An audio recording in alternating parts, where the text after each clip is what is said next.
오늘 저희가 읽은 이 누가복음은요, 사실 이제 누가라는 사람이 복음을 이제 전하고자 쓴 게 누가복음입니다.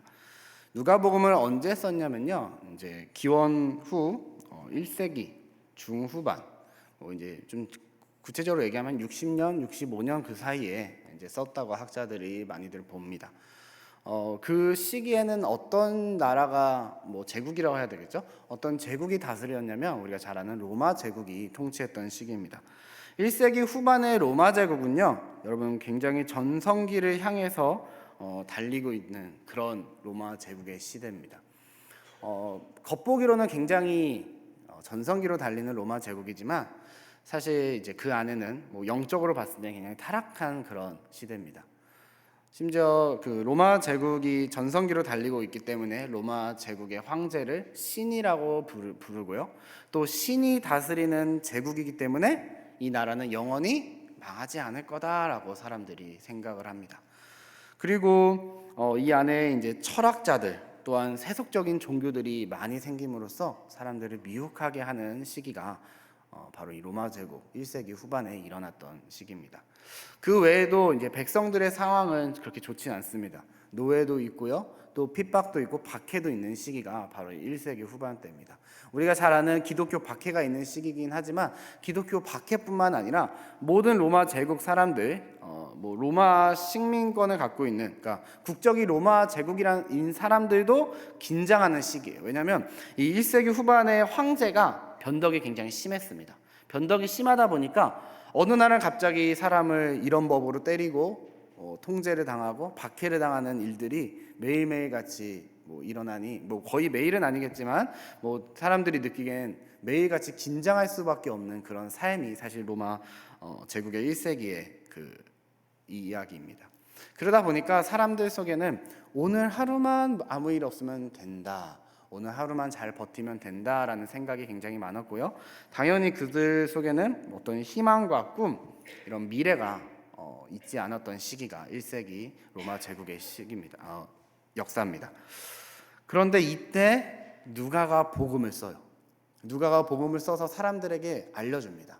여러분, 영원한 나라는 없습니다. 이 세상엔 영원한 나라는 없습니다. 오직 하나님의 나라만 영원합니다 라는 것을 이 복음서에서 쓰고 있습니다. 그래서 하나님의 나라를 들어가면 우리가 더 이상 긴장하지 않고 평안과 안식을 누릴 수 있고요, 그 하나님의 나라는 정말 좋은 곳입니다 라면서 제시하는 게 누가복음입니다. 그래서 누가복음은 그 당시 사람들에게 어떤 위로와 도전을 처음에 주기보다는요, 처음에 이 누가복음을 받아들인 사람들이 받았던 충격은 뭐였냐면요, 누가가 얘기하는 거 말 때문입니다. 천국은, 하나님의 나라는, 그 영원한 나라는 누구나 갈 수 있어 라는 것 때문에 충격을 받은 겁니다. 로마 제국 사람들의 살아갔던 그 시대의 배경은 뭐예요? 로마 사람이 되기 위해서 노력을 합니다. 고위 관직에 앉으려고 노력을 하고요, 어떤 권력을 가져야지 이 불안한 삶에 내가 조금이라도 안정을 누립니다. 그런데 누가가 쓴 이 복음서에서는 뭐라 그래요? 누구나 그 평안과 안전의 나라를 들어갈 수 있다라는 얘기를 합니다. 굉장히 충격적이에요. 우리가 잘 아는 것처럼 누가복음에만 많이 나오는 내용들 있죠. 여자, 또 병자, 죄인들. 누가복음에만 유난히 많이 나옵니다.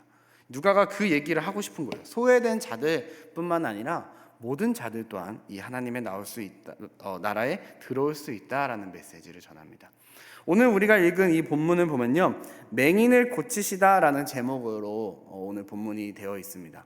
오늘 누가는 맹인이라고 되어 있지만요, 여러분 성경책 중에 좀 좋은 성경책 갖고 계신 분들은 이 제목 뒤에 마태복음 20장, 마가복음 10장 이렇게 써 있습니다. 그러니까 이 동일한 말씀이 마태복음에도 기록되어 있고 마가복음에도 기록되어 있다는 얘기인데요, 마가복음 10장에 보면 마가는 이 맹인의 이름을 우리에게 알려줍니다. 누구예요? 바디메오라고. 우리가 유치부를 다닌 분들은 많이 노래에서 이렇게 불렀던 그 바디메오라고 마가복음은 얘기합니다.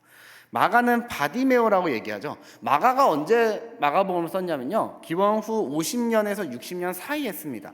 누가는 아까 언제 썼다고 그랬어요? 60에서 65년 사이에 쓰잖아요. 누가가 마가복음을 마가복음이 10년이나 아니면 5년이나 앞에 먼저 썼는데 그거를 못 읽었다? 보지 못했다? 상식적으로 조금 이해가 안 됩니다. 아니 읽지 못했다 해도 한다 해도 마태, 마가, 누가 세 사람이 동일하게 기록하고 있는 이 중요한 메시지에 인물이 누군지 몰랐다라는 것은 사실 말이 되지 않습니다. 그만큼 중요한 이야기였고 인물이었는데 마가는 바디메오라는 인물이라고 이름을 썼어요. 뭐 그 이유는 뭐 분명히 있습니다. 나중에 마가복음을 설교할 때 기회가 있으면 말씀드리겠지만 누가가 바디메오라고 이름을 적지 않은 이유는 사람에게 있지 않고 이 맹인이라는 사건에 집중을 하고자 하는 겁니다. 맹인 또한 천국에 들어갈 수 있다라는 것을 전달하고자 이름이 아닌 맹인이라고만 써 있습니다. 그래서 이제 오늘 18장 42절에 보면 뭐라 그래요? 예수님이 이 맹인에게 내 믿음이 너를 구원하였느니라 합니다. 맹인도 구원받을 수 있다라고 얘기합니다. 우리 조금 뒤에 19장 말씀을 보면요, 19장 1절에 동일한 여리고에서 있었던 이야기인데 누가 나옵니까? 2절 보시면 삭개오가 나옵니다. 그렇죠? 삭개오는 세리장이에요. 죄인이에요. 유대인들을 봤을 때는 같은 민족이 아닌 죄인입니다. 그런데 이 19장 9절을 보시면 예수님이 삭개오한테 뭐라 그러십니까? 이 집에 구원이 오늘 이르렀다 얘기하십니다. 오늘 구원이 이 집에 이르렀으니 라고 되어 있죠. 그러니까 누가의 관점은 누구나 구원을 받을 수 있다라는 얘기입니다. 자, 그런데 오늘 본문을 보시면 아까 읽어드린 42절을 보시면 누구나 구원을 받을 수 있으나 그 앞에 붙어있는 단어가 하나가 있습니다. 너를 구원하였느니라 하시매라는 이 말 앞에 한 단어가 들어갑니다. 믿음입니다. 내 믿음이, 너의 믿음이 너를 구원하였다라고 예수님이 얘기하십니다. 누가는요, 신분이 중요한 게 아니다. 누구나 구원받아서 하나님 나라를 누릴 수 있다. 다만 뭐가 있어야 돼요? 믿음이 있어야 된다라는 것을 강조하는 겁니다. 그래서 사실 오늘 저는 여러분과 이 거지라는 그 하찮다고 얘기할까요? 정말 불쌍한 인생을 가지고 있는 이 사람을 통해서 이 사람이 가지고 있는 그 믿음을 통해서 믿음이라는 것을 우리가 다시 한번 생각해 보고요. 내가 어떤 믿음을 갖고 있고 이 맹인은 어떤 믿음을 갖고 있는지 한번 말씀을 통해서 나누려고 합니다. 우선 오늘 말씀을 쭉 간단하게 설명드리면요. 지금 예수님이 예루살렘으로 가시는 길에 있으세요. 이 예루살렘을 가시기 위해서는 이 여리고라는 도시를 지나가야 합니다. 오늘 35절에 보면 여리고 이렇게 되어 있죠. 이 여리고는 예루살렘과 걸어서 1시간, 1시간 반 정도 되는 가까운, 우리가 지금 1시간, 1시간 반을 걷진 않지만 사실은 그 당시에는 굉장히 가까운 그런 도시입니다. 그래서 예루살렘을 가기 위해서는, 큰 길로 가기 위해서는 여리고를 지나야 합니다. 여리고는 굉장히 잘 돼 있는 도시예요. 그래서 무역 도시이기도 합니다. 그리고 이 시기는 어느 시기냐면 6월절입니다. 예수님이 6월절에 맞춰서 지금 예루살렘으로 가시는 거고요. 이 6월절에 맞춰서 예언대로 하나님의 말씀에 순종하여 십자가의 죽음의 길로 지금 향하고 있는데, 지금 이 여리고는 6월절 때문에 사람들이 굉장히 많았던 시기입니다. 그러니까 유대인들에 있어서 6월절은 굉장히 중요한 절기 때문에 모든 유대인들은 예루살렘으로 모여서 6월절을 지내야 돼서 이 여리고를 지나올 수밖에 없습니다. 자, 그럼 한번 생각해 볼게요. 이 여리고를 지금 많은 사람들이 옵니다.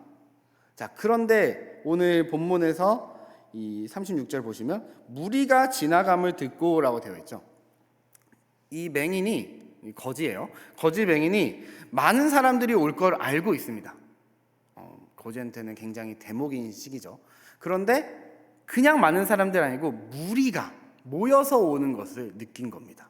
그래서 물어봅니다. 무슨 일이에요? 라고 물어보니까 예수가 오고 있어 라고 얘기해 줍니다. 그러자 이 맹인이 소리칩니다. 다윗의 자손 예수여 나를 도와주세요 라고 외치니까 예수님이 무엇을 도와줄까? 라고 물어봅니다. 그러니까 내가 보기를 원합니다. 너무 당연한 요구를 이제 얘기를 하죠.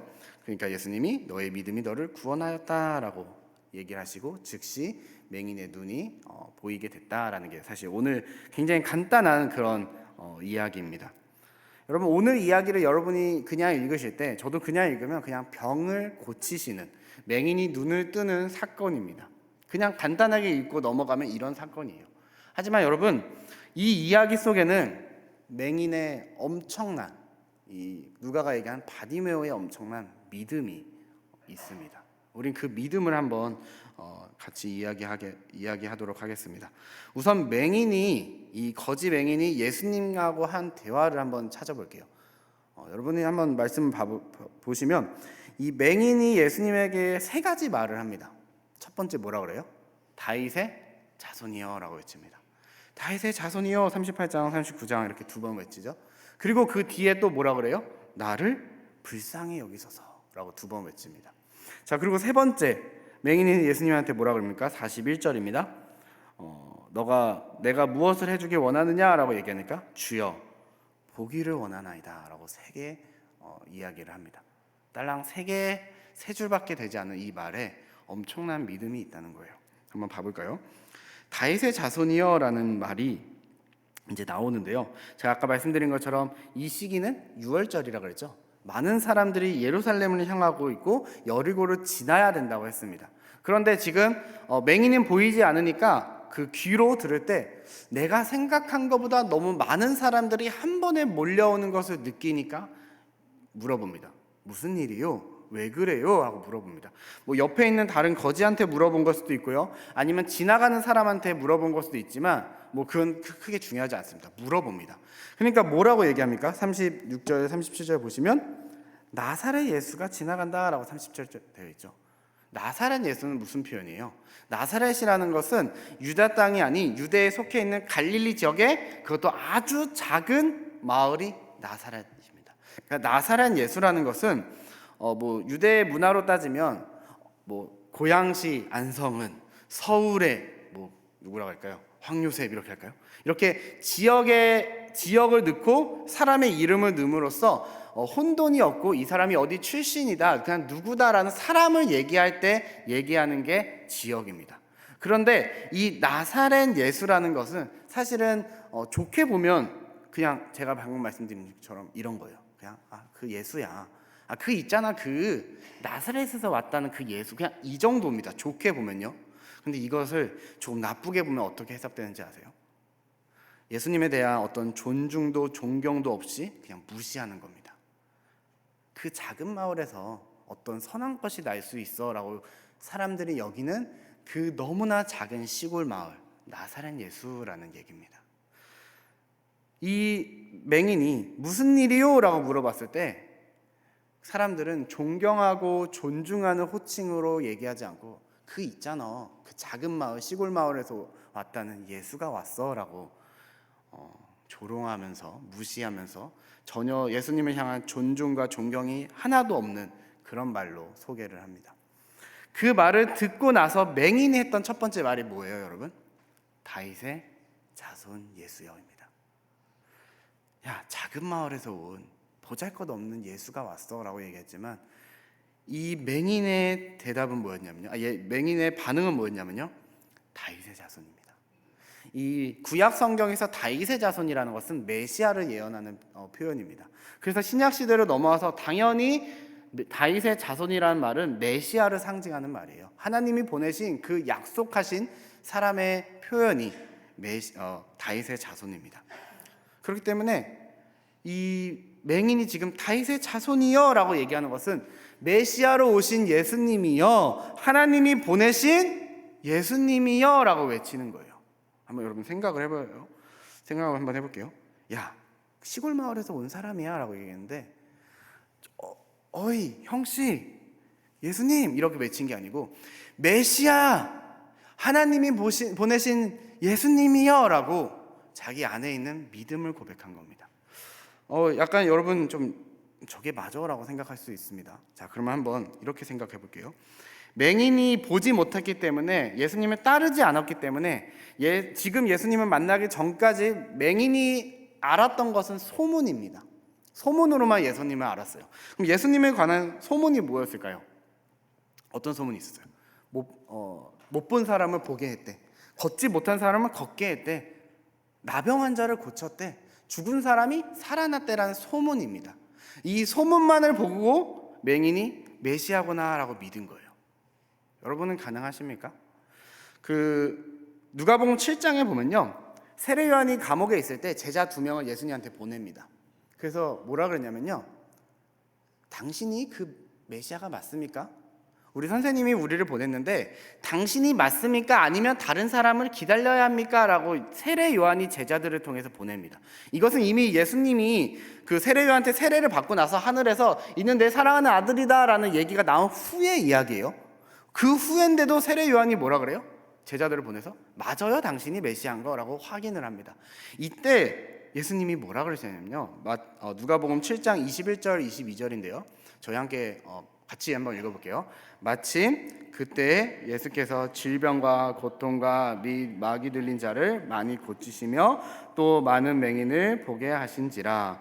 예수께서 대답하여 이르시되 너희가 가서 요한에게 알리되 맹인이 보며 못 걷는 사람이 걸으며 나병 환자가 깨끗함을 받으며 귀먹은 사람이 들으며 죽은 자가 살아나며 가난한 자에게 없네요. 네, 가난한 자에게 복음이 전파되리라라고 되어 있습니다.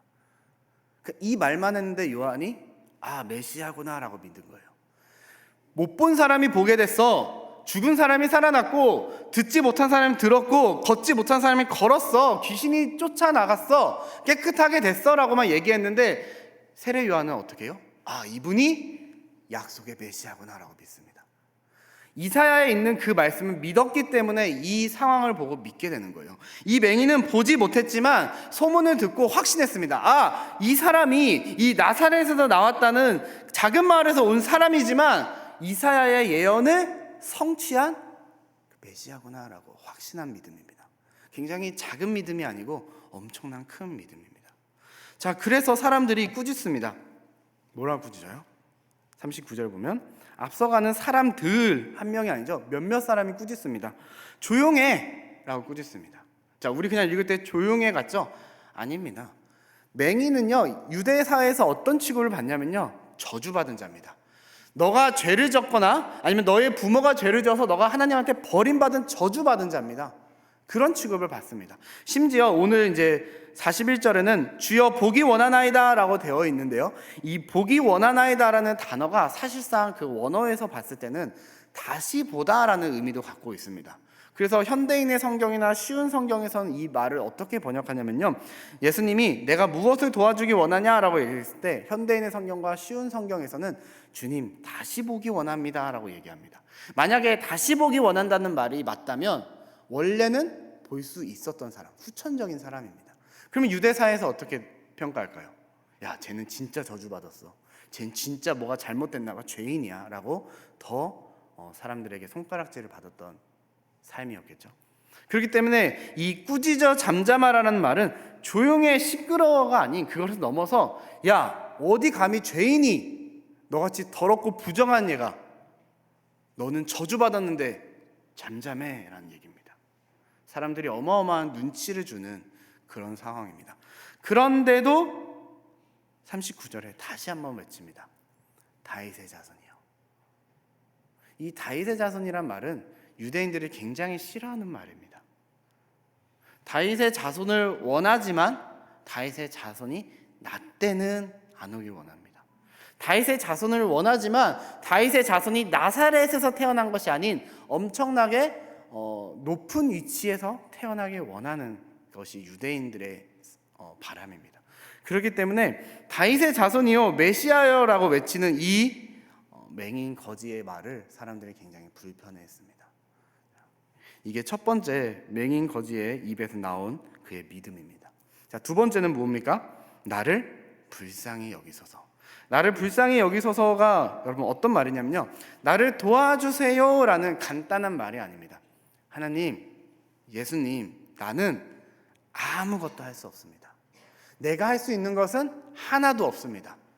하나님은 하실 수 있잖아요 라는 게 나를 불쌍히 여기소서라는 말입니다. 자, 한번 생각을 해볼게요. 하나님이 보내신 메시아여, 나는 아무것도 할 수 없습니다. 나는 할 수 있는 게 하나도 없습니다. 하나님은 하실 수 있잖아요. 주님은 할 수 있잖아요 라고 얘기하니까 41절에서 예수님이 뭐라 그래요? 그래, 내가 뭘 할 수 있는데 너가 나한테 바라는 게 뭐야? 라는 대답입니다. 이해되시죠? 그냥 우리가 이렇게 보면 나를 불쌍히 여기소서 하니까 예수님이 무엇을 원해? 라고 얘기하는 게 아니에요. 당연히 이 사람이 맹인이니까 보기를 원했겠죠? 근데 예수님이 그냥 한번 다시 확인하려고 왜 불러? 이런 게 아닙니다. 주님, 나는 할 수 있는 게 하나도 없는데 주님은 하실 수 있습니다 라고 얘기하니까 그래, 내가 할 수 있는 게 뭐야? 라고 물어보는 겁니다. 너는 할 수 없는 그게 뭔데? 나만 할 수 있다고 얘기하는 메시아만 할 수 있는 게 뭐야? 라고 물어보는 겁니다. 굉장히 큰 믿음이죠. 그러니까 이 맹인이 마지막에 한마디 뭐라고 합니까? 주여, 보기를 원하나이다. 여러분, 보기 원한다는 말이 맹인한테 나오니까 너무 당연하죠. 사업이 망한 사람한테 하나님, 이 상황에서 지금 얼마의 돈이 필요합니다 라고 기도하는 게 당연한 거잖아요. 근데 여러분 한번 생각해 볼게요. 맹인이 눈을 뜨는 것은 기적입니다. 맹인이 눈을 뜨는 것은 기적이에요. 사업을 하는데 돈이 필요해요. 지금 내가 아무리 생각해도 이 돈은 내가 해결할 수 없는데 어느 누군가를 통해서, 은행을 통해서, 어떤 사채를 통해서 돈을 끌어올 수 있는 것은 사람이 할 수 있는 건데, 맹인이 눈을 뜨는 것은 사람이 할 수 없는 기적뿐만 할 수 있는 일입니다. 그러니까 맹인이 지금 하는 말은 뭐냐면요, 그럼 내가 할 수 있는 게 뭐야? 라고 하느님 물어보니까 메시아는 눈을 뜨게 할 수 있습니다 라는 얘기예요. 나는 할 수 없습니다. 이 세상은 할 수 없는데 메시아만이 할 수 있는 것, 맹인이 눈을 뜨게 하는 겁니다. 나병 환자가 낫게 하는 거고 귀신을 쫓아내는 거 메시아만 할 수 있습니다 라는 고백입니다. 그렇기 때문에 오늘 이 맹인 거지, 마가복음이 얘기하는 바디메오라는 사람의 믿음은 그냥 우리가 읽고 지나가는 치유의 사역이 아닌 예수님을 하나님의 보내신 메시아로 믿는 어마어마한 믿음인 겁니다. 한번 정리해 볼게요. 다윗의 자손이요, 메시아로 오신 주님, 우리를 구하러 하나님이 보내신 주님, 나를 도와주세요. 나는 할 수 없는데 주님은 할 수 있잖아요. 세상은 할 수 없는데 주님은 나의 눈을 뜨게 할 수 있잖아요. 이 믿음을 오늘 맹인이 갖고 있는 겁니다. 누가가 오늘 이 짧은 맹인을 고치는 사건을 통해서 우리에게 어떤 메시지를 전해주고 싶은 걸까요? 이 누가복음을 읽어야 하는 당시 로마 제국 시대에 살아가고 있었던 그 수많은 이방인들에게, 또한 지금 21세기를 살아가는 우리에게 누가가 하고자 하는 메시지가 뭘까요? 믿음은 세상이 할 수 있는 것을 바라는 게 믿음이 아니다라는 겁니다. 진정한 믿음은 하나님만 할 수 있고 나는 할 수 없다, 내가 하고 있는 이것조차 나의 힘이 아닌 하나님이 하셔야지 할 수 있다라는, 그게 믿음이다라고 얘기하는 겁니다. 조금 대표적인 예를 들면 우리 이 대한민국, 전에 조선이죠, 조선 땅에 왔던 선교사님들이 했던 그 신앙 고백이지 않을까 싶습니다. 선교사님들이 이 땅에 와서 처음에 뭐라고 했냐면요, 이 조선 땅에 아무것도 보이지 않다, 서양 귀신, 양 귀신이라고 우리를 손가락질만 한다, 예배당도 없고 학교도 없는 이 땅은 꿈과 희망이 없는 좌절만 있는 캄캄한 땅이다라고 얘기해요. 그게 현실입니다. 세상이에요. 그런데 언더우드 선교사의 기도문을 보면요, 그 현실 가운데 이 선교사님들은 어떤 믿음을 가졌냐면요, 조선의 믿음의 앞날을 볼 수 있게 될 것을 분명히 믿습니다. 하늘나라의 한 백성, 한 자녀임을 알고 눈물로 기뻐할 날이 있음을 믿습니다. 이곳이 머지않아 은총의 땅이 되리라는 것을 믿습니다. 사람의 힘으로는 할 수 없습니다. 하나님은 할 수 있다라는 선교사님들의 믿음이 있었습니다. 그 믿음이 씨앗이 되어서 우리가 지금 이 시대에 복음을 받아들인 겁니다. 초대교회 때 많은 사도들과 그 기독교인들이 박해를 받으면서까지 참았던 것은 하나님을 향한 믿음이 있었기 때문입니다. 우리가 가지고 있는 여러분의 믿음이 작다는 것이 아니고요, 우리가 가지고 있는 이 현실을 바라보는 믿음이 아니라는 겁니다. 여러분 한번 이런 생각을 한번 해볼게요. 우리가 이제 기도를 할 때 뭐 그런 기도를 하면 잘못됐다는 건 아닌데 한번 생각을 해보겠습니다. 우리의 기도가 조금 불가능하지만 세상의 방법으로 해결될 수 있습니까? 없습니까? 대부분이 있습니다. 지금 하나님 돈이 필요합니다. 내가 어떻게 할 수는 없으나 세상에는 돈이 많기 때문에 어느 방법이라도 할 수 있는 게 세상의 것입니다. 하나님, 우리 자녀가 좋은 친구를 만나기 원합니다. 세상에서 할 수 있습니다. 이런 기도 당연히 해야 합니다. 하지만 우리가 믿음의 사람이라면 조금 더 성숙한 기도를 하자는 겁니다. 세상에서 할 수 없고 세상은 불가능하다고 얘기하는 그것을 기도하기 원합니다. 우선 우리 교회가 2024년도의 목표가 뭡니까? 교회 부흥을 위해서입니다. 우리가 다음 세대를 위해 기도하고 환우들을 위해 기도할 때 그런 믿음을 갖고 기도하자는 겁니다. 우리는 할 수 없으나 하나님은 할 수 있다 라는 오늘 맹인이 보여줬던 그 확신을 갖고 여러분 기도하며 신앙생활을 하는 저와 여러분 되시길 바랍니다. 오늘 말씀을 다시 한번 정리해보면, 오늘 말씀을 보면서 저는 이런 생각을 해보게 됐습니다. 과연 사람들의 눈치와 조롱에 우리는 흔들리지 않는 믿음을 가지고 있는지 한번 생각해봤습니다. 나는 할 수 없고 주님이 하실 수 있다는 확신한 믿음이 있는지 생각해봤습니다. 마지막으로 세상은 안 된다고 말하고 우리 눈에는 불가능해 보여도 주님은 가능하다는 믿음을 갖고 계시는지 한번 이 세 가지 포인트를 갖고 우리가 한번 믿음을 다시 한번 돌아보기 원합니다. 그리고 그 믿음이 우리 안에만 있는 것이 아닌 맹인처럼 외치는 믿음이 되기 원합니다. 담대하게 말하는 믿음이 되기 원합니다.